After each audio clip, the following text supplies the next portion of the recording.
Kech qolaman deb o'yladim yo. Xudoga shukr nasib qilgan ekan. Salomat bo'ling. O'zing hozir keldim. Rahmat.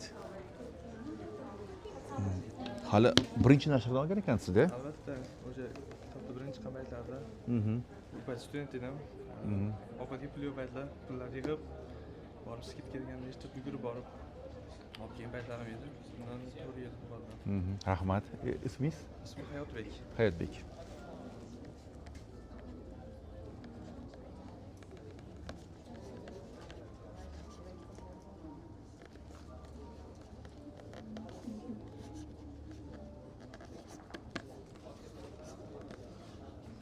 Bugun 20-avgust.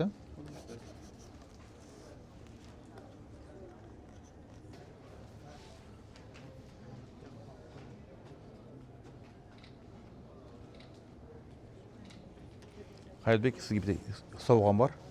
Mana shu ruchka bilan 20 ta 30 ta kitobga imzo qo'yib bo'ldim. Shu tabarruk ruchkani man sizga sovg'a qilaman, lekin buning bitta sharti bor.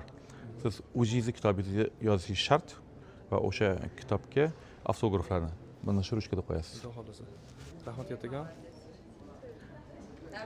Sog' bo'ling. Chunki huquqni muhofaza qilish organlari borki, biz bemalol xavfsiz vaziyatlarda, xavfsiz davlatda yuribmiz. Shuning uchun sizga omad va xudo xolasa sizni kitobingiz taqdimotida ko'rishganda ko'rishguncha. Xudo xolasa. Rahmat. Rahmat. Lekin